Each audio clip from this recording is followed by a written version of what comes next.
has created the Connected and Inspired app. She is an instructor for the ICPA. We're so excited to have her, Dr. Ashley Elmer.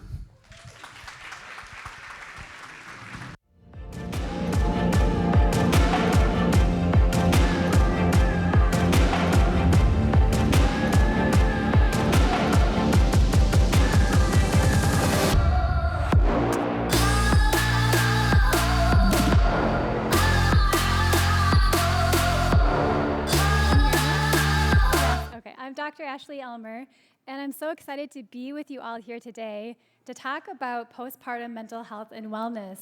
And this is a topic that's very close to my heart because I really struggled after the birth of my son, Ray.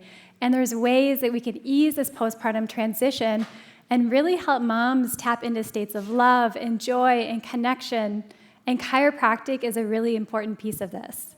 And so I want to celebrate that today, and I want to share a bit of my story around the birth of my son, Ray, and then how things shifted for my daughter, Thea. And so my story begins about 10 years ago when I was pregnant with Ray, and it was a stressful pregnancy. You know, I really had it in my mind that I wanted to take 2 months of maternity leave, and so I was working hard in practice to make this happen and not slowing down at all. And at 32 weeks, I went into labor with Ray. And it was during like a really big storm, and I labored with him throughout the night as doctors were trying to stop it. And he was born on the summer solstice, weighing 4 pounds and 4 ounces. Yep. And pretty quickly after he was born, he was whisked away to the NICU, where he had to spend the next 4 weeks in the hospital learning how to suck, swallow, and breathe. And he did it over the course of a month. He got this. He went from a feeding tube to taking a bottle of pumped breast milk. So the last thing that he had to do before he could go home was to pass a car seat test. And this is where they put preemies in a car seat, and they hook them up to an oxygen monitor and just make sure that their oxygen levels don't drop significantly over 45 minutes. And Ray failed the test on 2 separate occasions, and then he passed it on the 3rd. So you can imagine I felt this real mixture of emotions where on the one hand, I felt so excited to bring him home and to start our life at home with him. And on the other hand, I just felt like anxious and worried about him as well.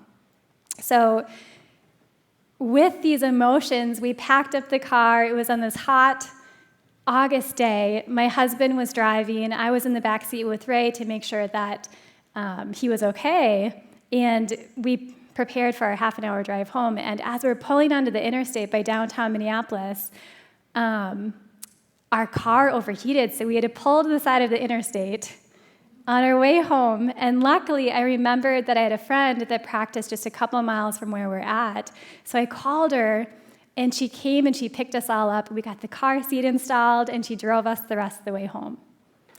So all was good for about a day, but then the next day, as Ray was taking his bottle of pumped breast milk, he stopped breathing, he turned blue, and we had to rush him back to the hospital for another week. So all of this, I'm telling you this because it really impacted my mental health. I felt really worried and anxious and overprotective and hypervigilant over Ray, and this kind of bled into other areas of my life as well. And over time, I realized, like, this isn't a helpful state for myself or for anybody else. And so I sought support. And I want to tell you what I did. So the first thing that I did was I increased the frequency of my chiropractic care that I was receiving. And I could feel when I would go and get an adjustment, I could feel the tension melting away. And with those great upper cervical adjustments, I felt like I could breathe again. And it would bring me back into the present moment. And Dr. Peter Kevorkian talks about this as well. And, you know, I could feel that. And then I would go home, and when I felt this worry come up, I would be gentle with myself and just accept it, release resistance to it, and then do some practices like yoga and meditation to help bring me back into the present moment. I also did EMDR work with a therapist where we really processed Ray's birth. You know, as a chiropractor, this is much different than I envisioned. And so we did that, and we processed his first 6 weeks of life and really looked at the emotion and what that was trying to tell me. And one of the things was that I needed more support. And so I got that, and all of these things helped tremendously. And I was able to become unstuck, and it was, it really, really helped. So, and now Ray is doing great. He's 9. He's so smart, and he's kind, and he's a social butterfly, and I could go on about him because I'm his mom, but he's doing really, really well. And another beautiful thing came of this whole experience that was difficult, and that I started taking ICPA classes to better care for Ray, and I just found so much purpose in caring for pregnant and postpartum moms after my own experience with this. So that was my experience with Ray, and then fast forward another 3 years, and I'm pregnant with my daughter, Thea, and I just applied everything that I had learned during this time, and it was a really intentional pregnancy. I decreased stress. I felt very connected to her during my pregnancy, and actually, I read a lot of Ina May Gaskin's books, and I didn't have any pain during labor, which was fantastic. And I did feel transition, and then in about 15 minutes, Thea was born. So thank you, Chiropractic Care. It was awesome. So that was really great. And my postpartum experience with her was just easier. I had that support lined up if I needed it. But I didn't feel stuck. Of course, I felt tired sometimes, but it was just much easier. So, sometimes with these quick labors and deliveries, pelvic floor alterations come up, and that happened for me. I had prolapse and an unhealing diastasis, and I really wasn't managing pressure very well in my system. And I figured that out, and this ultimately led to the creation of my ICPA course, where I look at the diaphragm and the midcore and the pelvic floor and how we can improve function through looking at alignment and nerve supply and breath, pressure, and balance strength. So thank you. And this is an important piece of postpartum care, but today I want to focus on the postpartum mental health and wellness piece of this and talk briefly about the PMADs. And the PMADs stand for postpartum mood and anxiety disorders, and they're happening at epidemic levels in our society. And I really feel that they don't have to be. So there's 5 main PMADs. There's postpartum depression. This happens to dads and adoptive parents as well. And there's postpartum anxiety, postpartum OCD, postpartum PTSD, and postpartum psychosis. Between postpartum depression and anxiety, this accounts for about 20% of women. They're coming into our practices. Between postpartum OCD and postpartum PTSD, that's up to 5 and 6% of women. And then postpartum psychosis, that's about 1% of women. So when you look at the risk factors and the contributing factors for the PMADs, the vast majority boil down to physical, chemical, and psychosocial stressors. And we know that these cause subluxation, and they cause inflammation in the body as well. And when you look at the literature from the last 10 years, it really shows that it's this inflammation plus an inability for the immune system to adapt postpartum. That's what's behind the PMADs.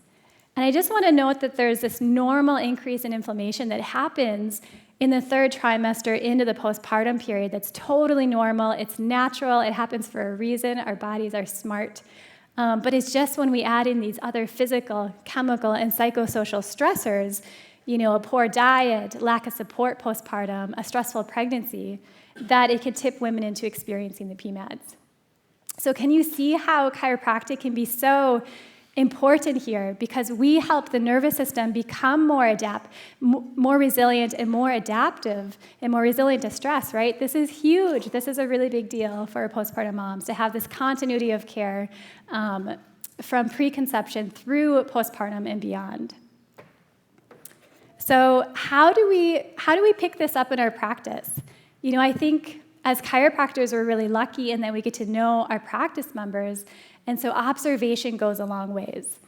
And we can look at things like head tilt and heart rate variability and breathing patterns and the tone of the nervous system. And all of this gives us important clues into the state of mom.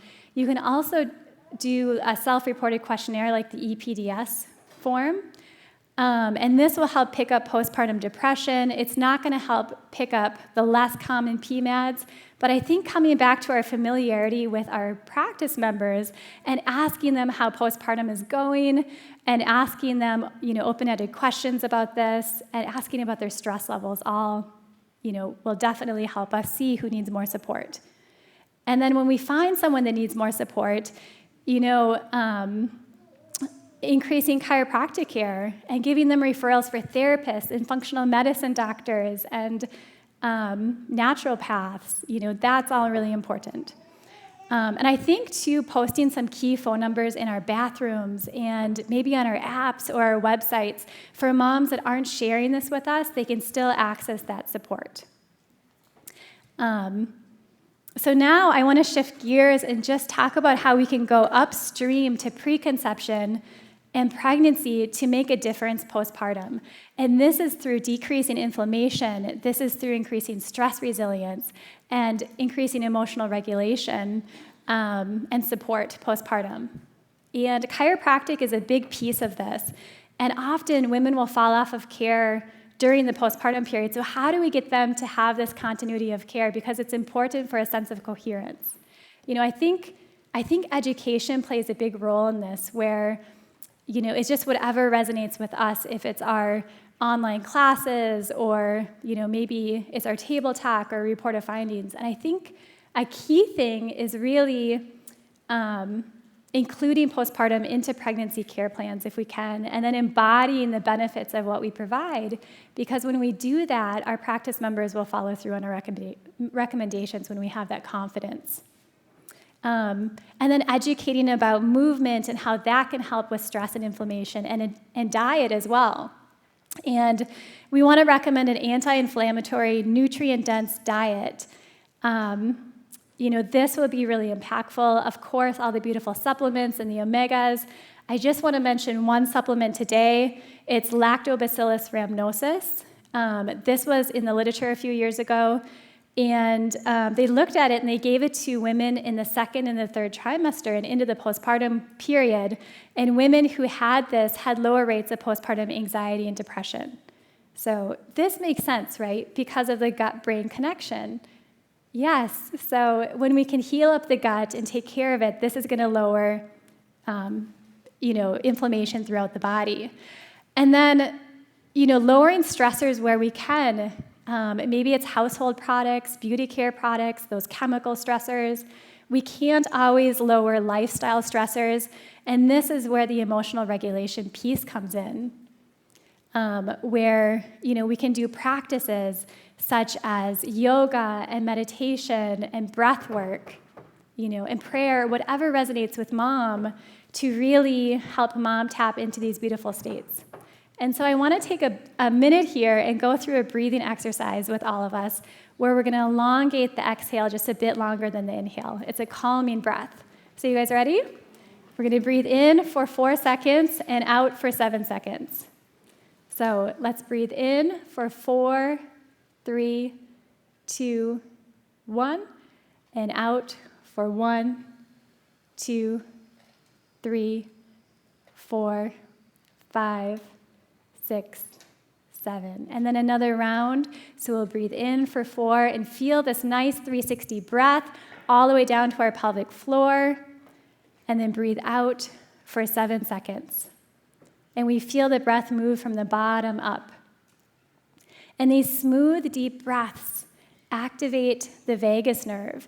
And when we can activate the parasympathetic nervous system, it really helps us to handle stress and shift our state. So it's a great tool to give to our pregnant and our postpartum moms. And then the last thing that I want to mention is the importance of postpartum planning. And this is something that moms can do while they're pregnant. And I think it's just as important as a birth plan.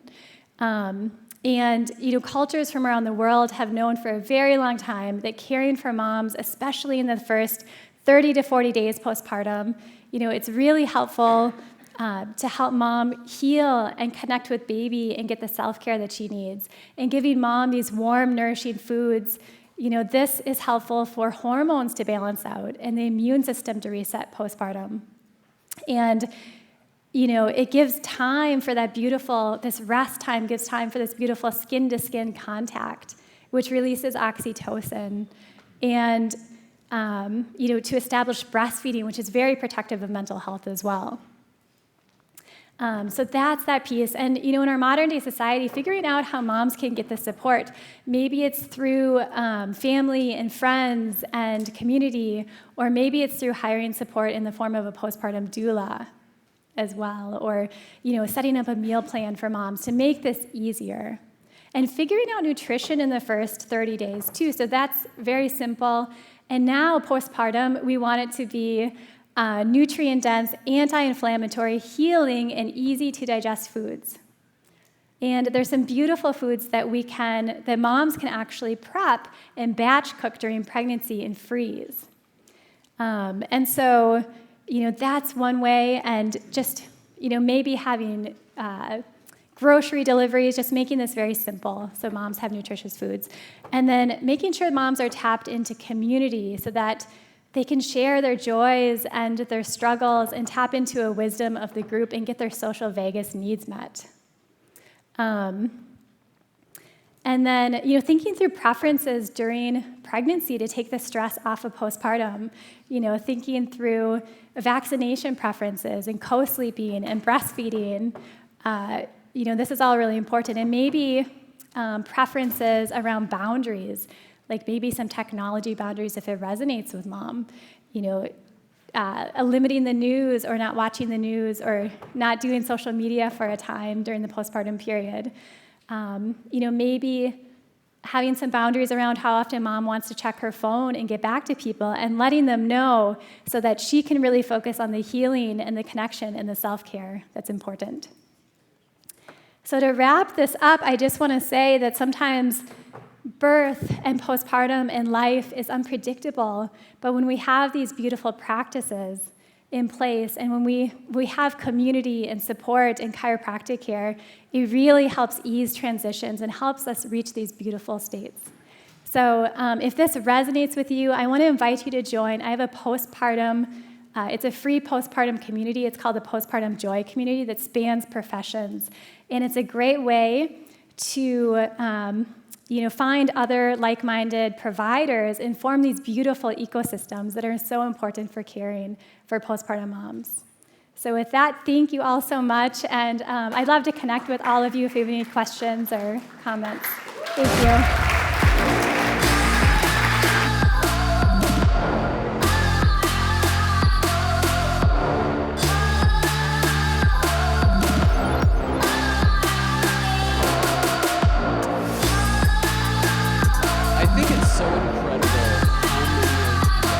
Members and speakers that we have this weekend are up to so many awesome things on their own.